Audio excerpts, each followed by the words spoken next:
दोस्तों, समय एक ऐसी प्रक्रिया है जो निरंतर चलती है और हम भी समय के साथ आगे बढ़ते रहते हैं। लेकिन कोई भी ना तो समय की गति को बदल सकता है और ना ही उसे रोक सकता है। लेकिन एक सवाल हमारे मन में अनेकों बार बात आता है, क्या कोई समय में पीछे या फिर भविष्य में आगे जा सकता है? इस सवाल के जवाब में हर देश के वैज्ञानिक सालों से मेहनत और रिसर्च कर रहे हैं और अरबों रुपये तक खर्च कर चुके हैं। लेकिन आज भी इसी गुत्थी में उलझे हुए हैं कि क्या सच में टाइम ट्रेवल पॉसिबल है? अगर हां तो कैसे? टाइम ट्रेवल का विषय ही इतना खास है कि इस पर दुनिया भर में अनेक फिल्में, टीवी शोज और पुस्तकें लिखी जा चुकी है। इसी बीच कुछ लोग ऐसे भी मिले हैं जो दावा करते हैं कि उन्होंने टाइम ट्रेवल किया है, मतलब कि वे समय में आगे या पीछे गए हैं। यही नहीं, उन्होंने इस बात के सबूत भी दिए हैं। इसके अलावा कुछ वैज्ञानिक ऐसे भी हैं जो ये कहते हैं कि उन्होंने टाइम ट्रेवल की गुत्थी को सुलझा लिया है, किंतु वे अभी अपने एक्सपेरिमेंट के नतीजों को आम जनता के सामने नहीं ला सकते।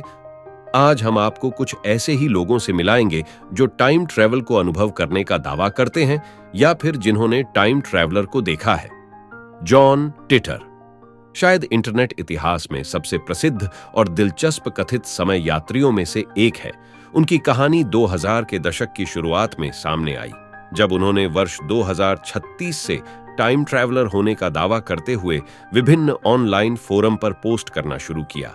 27 जनवरी सन 2001 को जॉन टिटर नामक एक अज्ञात व्यक्ति ने इंटरनेट डिस्कशन फोरम पर एक संदेश पोस्ट किया जिसने सबको हैरानी में डाल दिया। वह मैसेज था, Greetings. I am a time traveler from the year 2036. I am on my way home after getting an IBM 5100 computer system from the year 1975.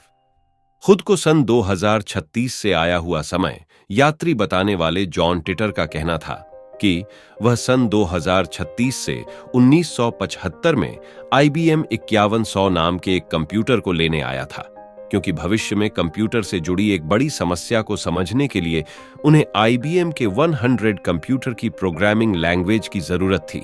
और इस काम के लिए जॉन टिटर को इसलिए चुना गया क्योंकि वह एक फौजी है और उसके ग्रैंडफादर IBM से स्टीवन 100 कंप्यूटर बनाते वक्त उस प्रोजेक्ट का हिस्सा रहे थे।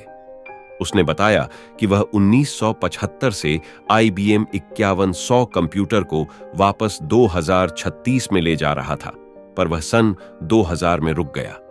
अपनी इस पहली पोस्ट के बाद जॉन टिटर ने इसी तरह की कुछ और बातों को भी इंटरनेट पर शेयर किया और भविष्य के बारे में भी बताया। शुरुआत में जॉन टिटर की इन बातों को लोगों ने झूठ माना और ऐसा मान लिया कि वह कोई समय यात्री नहीं बल्कि कोई शरारती व्यक्ति है जो पब्लिसिटी पाने के लिए ऐसी झूठी मनगढ़ंत बातें बना रहा है। लेकिन जॉन टिटर की पोस्ट पर लोगों की दिलचस्पी तब बढ़ी जब उसने अपनी टाइम मशीन की कुछ फोटोज और मशीन को संचालित करने के लिए इस्तेमाल किए जाने वाले ऑपरेटिंग इंस्ट्रक्शन मैनुअल की कुछ तस्वीरों को लोगों के साथ शेयर किया। जॉन टिटर ने अपनी टाइम मशीन के बारे में बताते हुए कहा कि इस मशीन का नाम C20 4 gravity distortion time displacement unit है और यह मशीन समय में 10 साल प्रति घंटे की रफ्तार से समय यात्रा कर सकती है। जॉन टिटर ने बताया कि उसकी यह टाइम मशीन लगभग 5 फीट लंबी है और इस मशीन को एक कार में लगाया गया है और जब समय में सफर करते हैं तो ऐसा लगता है मानो किसी गहरी सुरंग से होकर गुजर रहे हों। जॉन टिटर ने बताया कि इस मशीन का आविष्कार सन 2034 में सर्न में हुआ, जो दुनिया का सबसे बड़ा परमाणु अनुसंधान संगठन है।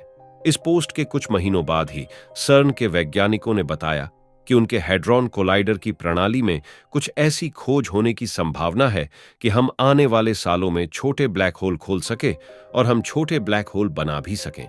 और सबसे चौंकाने वाली बात यह है कि हाल ही में सन 2015 में सर्न के वैज्ञानिकों ने कहा कि संभावना है कि ब्लैक होल के जरिए हम समांतर ब्रह्मांड या समांतर अर्थ की खोज भी कर सके। 21 फरवरी सन 2001 को जॉन टिटर ने लोगों को अपने समय यात्री होने का एक प्रमाण देते हुए आगामी घटनाओं पर कुछ भविष्यवाणी की। उसने अपनी एक भविष्यवाणी में कहा था कि बहुत जल्द पेरू में एक भूकंप आने वाला है जिसमें कई लोगों को अपनी जान से हाथ धोना पड़ेगा। और जॉन टिटर की इस पोस्ट के महज 4 महीनों के बाद ही 23 जून सन 2001 में पेरू में 8.4 की तीव्रता का भूकंप आया। जॉन टिटर के कुछ सनसनीखेज भविष्यवाणियों में से एक यह थी कि 13 फरवरी सन 2001 में जॉन टिटर ने एक पोस्ट में हमारे समय के लोगों से एक सवाल पूछा कि हम लोग स्पेस शटल में आने वाली ओवरहीटिंग प्रॉब्लम को कैसे सुलझाएंगे। ये एक तरह की चेतावनी थी, क्योंकि इस पोस्ट के लगभग 2 साल बाद ही कोलंबिया स्पेस शटल बिल्कुल इसी तरह की समस्या की वजह से दुर्घटनाग्रस्त हो गया और सभी 7 क्रू मेंबर्स की मौत हो गई। ऐसी ही एक और रहस्यमयी भविष्यवाणी में जॉन टिटर ने बताया कि IBM के शुरुआती कंप्यूटर में एक सीक्रेट फंक्शन मौजूद है, जिसकी मदद से IBM कंप्यूटर्स में इस्तेमाल की गई प्रोग्रामिंग लैंग्वेज को उसके पुराने वर्जन की प्रोग्रामिंग लैंग्वेज में कन्वर्ट किया जा सकता है, और इस फीचर को दुनिया से छुपाया गया है। सन 2004 में जॉन टिटर की यह बात भी सच साबित हुई। IBM कंपनी ने आधिकारिक तौर पर इस बात को स्वीकार किया कि उनके कंप्यूटर्स में इसी तरह का एक सीक्रेट फंक्शन मौजूद है। यह सारी रहस्यमय भविष्यवाणी करने वाला जॉन टिटर कहां से आया था और अचानक कहीं गायब हो गया, यह आज भी एक रहस्य है। क्या वह वाकई में एक टाइम ट्रैवलर था? इस सवाल का जवाब आज तक किसी के पास नहीं है। क्या जॉन टिटर सच बोल रहा था, या उसकी कही बातों का सच साबित होना महज एक इत्तेफाक था? लेट 2020 में एक व्यक्ति आया जिसने अपने आप को नोआह नाम दिया और टिकटॉक पर वीडियो पोस्ट करना शुरू किया। नोआह ने दावा किया कि वह 2027 के साल से हैं और उन्होंने दर्शकों को सबूत दिखाया, जैसे कि फ्यूचरिस्टिक टेक्नोलॉजी और प्रेडिक्शंस के बारे में। नोआह ने दिखाया कि वह भविष्य से आए एडवांस टेक्नोलॉजी के उदाहरण हैं, जैसे कि होलोग्राफिक डिस्प्ले, भविष्य के स्मार्टफोन्स और अन्य गैजेट्स जो वर्तमान टेक्नोलॉजीज क्षमताओं को प्रदर्शित करते हैं। उन्होंने भविष्य की घटनाओं, टेक्नोलॉजिकल डेवलपमेंट्स और सामाजिक परिवर्तनों के बारे में पूर्वानुमान किए। इन पूर्वानुमानों में नई टेक्नोलॉजी से लेकर महत्वपूर्ण मेजर जियोपॉलिटिकल इवेंट्स तक कई विषय शामिल थे। नोआह ने यह दिखाया कि वह 2027 के साल से फोटोग्राफ्स और आर्टिफैक्ट्स, जैसे कि भविष्य की मुद्रा, कपड़े और एवरीडे आइटम्स को दिखाया। My name is Noah, and I'm a time traveler from the year 2030. I've came back to this time after a failed mission, and I'm spreading the truth about time travel. जब नोआह के TikTok account तेजी से popular हो गया और उनके video viral हो गए, मिलियंस लोगों ने उन्हें देखा और संवाद किया। हालांकि रुचि के साथ साथ संदेह और आलोचना भी बढ़ी थी। अब जैसा कि हम सब जानते हैं, नोआह का टिकटॉक अकाउंट तेजी से इंटरनेट पर मशहूर हो गया, लेकिन इसके साथ ही संदेह और सिद्धांत भी बढ़ गए। कुछ दर्शक ने माना कि उनकी वीडियो हो या ना हो, उनका कंटेंट मनोरंजनपूर्ण था, जबकि दूसरे मजबूत संदेह में थे। नोआह का अचानक इंटरनेट प्रसिद्धि प्राप्त करना पूर्व के वर्चस्वी समय यात्री के दावों की तरह था, जैसे कि जॉन टिटर और समय यात्रा के अवधारणा के चारों ओर आकर्षण और जिज्ञासा को अंजाम दिया। हालांकि उनकी कहानी भविष्य के दावों को प्रमाणित करने के लिए आवश्यक सटीक प्रमाण की कमी के कारण उनकी वास्तविक पहचान और इरादों के बारे में कहें तो अभी भी मिस्ट्री है। मार्च 2003 में FBI ने एक 44 साल के आदमी एंड्रू कार्लसन को अरेस्ट किया। अखबार में रिपोर्ट किया गया कि यह बंदा हद से ज्यादा लकी था। स्टॉक मार्केट के इतिहास में शायद ही किसी ने इतने पैसे कमाए थे। इसने 2 हफ्ते के अंदर अंदर $800 इन्वेस्ट किए और वह $350 मिलियन बन गए।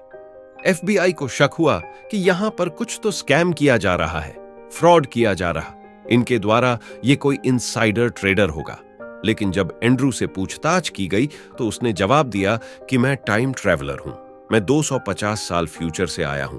मुझे पता था कौन सा स्टॉक यहां पर ऊपर जाएगा, नीचे जाएगा, और सोच समझकर मैंने पैसे इन्वेस्ट किया। तभी ये रिजल्ट हुआ है। FBI ये सुनकर हैरान हो गए। FBI को लगा पक्का झूठ बोल रहा है, और FBI ने सोचा कि हम प्रूफ करके दिखाएंगे कि ये झूठ बोल रहा है।